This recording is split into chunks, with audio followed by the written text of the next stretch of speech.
Assalamualaikum warahmatullahi wabarakatuh. Kembali lagi di YouTube channel saya, Wina Prima. Pada video kali ini, saya akan membahas tentang administrasi. Apa sih itu administrasi? Administrasi merupakan suatu kegiatan penyusunan dan pencatatan data atau informasi yang dilakukan sebuah organisasi atau perusahaan. Kegiatan tersebut dikerjakan secara sistematis, baik pekerjaan perkantoran internal maupun eksternal, sebagai bentuk upaya untuk menyediakan informasi atau keterangan, serta memudahkan untuk mendapatkannya kembali apabila dibutuhkan. Lanjut yang kedua yaitu ruang lingkup administrasi. Tugas pegawai yang bekerja pada bagian administrasi adalah melayani, mengarahkan, dan mengatur semua aktivitas organisasi sehingga dapat mencapai tujuan perusahaan secara tertib dan efektif.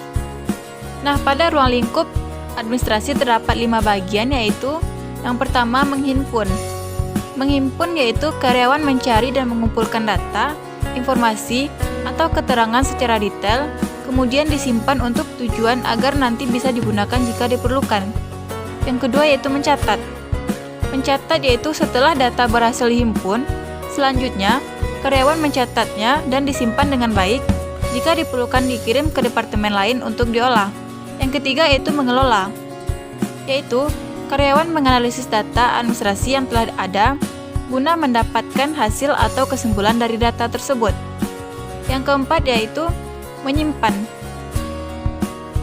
Karyawan mengamankan dokumen atau arsip dengan menyimpannya agar suatu saat jika dibutuhkan dapat dengan mudah ditemukan kembali. Yang kelima yaitu mengirim. Mengirim yaitu karyawan berbagi data atau file ke departemen lain baik dari kalangan stakeholder internal dalam organisasi ataupun dari kalangan stakeholder eksternal di luar organisasi. Selanjutnya yaitu fungsi administrasi pendidikan. Apa saja sih yang terdapat dalam fungsi administrasi pendidikan? Yang pertama yaitu perencanaan, yang kedua pengorganisasian, yang ketiga koordinasi, komunikasi, pengawasan, kepegawaian, penganggaran, dan penilaian. Pengertian perencanaan. Perencanaan dalam administrasi pendidikan mencakup apa saja yang akan dilakukan dan bagaimana cara melakukannya. Yang kedua yaitu pengorganisasian. Pengorganisasian merupakan kegiatan penyusunan dan pembentukan hubungan kerja antar individu. Yang ketiga yaitu koordinasi. Koordinasi adalah upaya yang dilakukan untuk menghindari terjadinya kesimpang siuran dalam bertindak. Dengan kata lain, koordinasi adalah kegiatan yang membawa manusia, material, ide, teknik, dan tujuan ke dalam suatu hubungan yang harmonis dan juga produktif.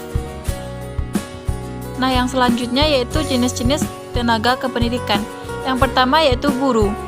Guru adalah seorang pengajar suatu ilmu. Dalam bahasa Indonesia, guru umumnya merujuk pendidikan profesional dengan tugas utama mendidik, mengajar, membimbing, mengarahkan, melatih, menilai, dan mengevaluasi peserta didik. Yang kedua yaitu dosen.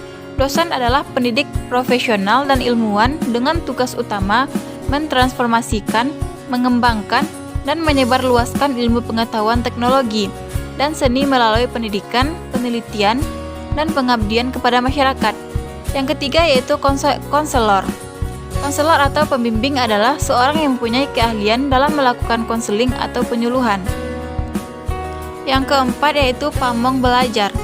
Guru pamong adalah pembimbing belajar mandiri siswa, yaitu anggota masyarakat yang peduli akan pendidikan dengan ketentuan pendidikan minimal SMA dan berada pada lingkungan sekitar tempat kegiatan belajar.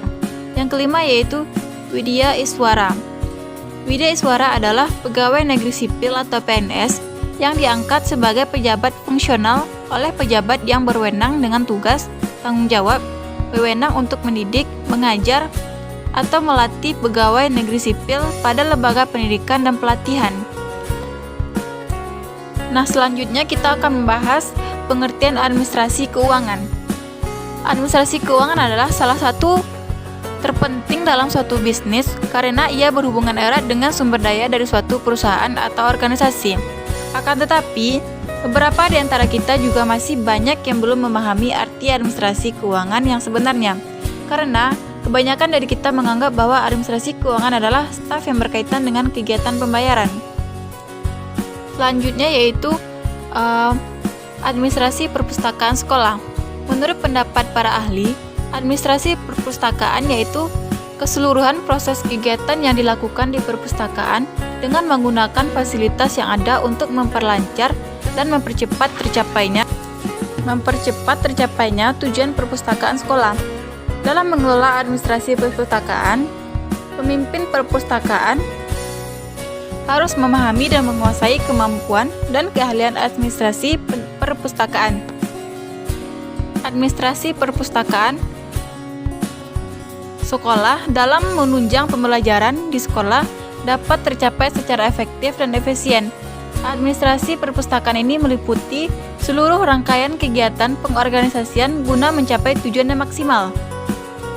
Nah, yang selanjutnya yaitu hubungan sekolah dengan masyarakat adalah suatu proses komunikasi antara sekolah dengan masyarakat untuk meningkatkan pengertian masyarakat tentang kebutuhan serta kegiatan pendidikan, serta mendorong minat dan kerjasama untuk masyarakat dalam meningkatkan dan mengembangkan sekolah. Sekian video dari saya, semoga bermanfaat. Assalamualaikum warahmatullahi wabarakatuh.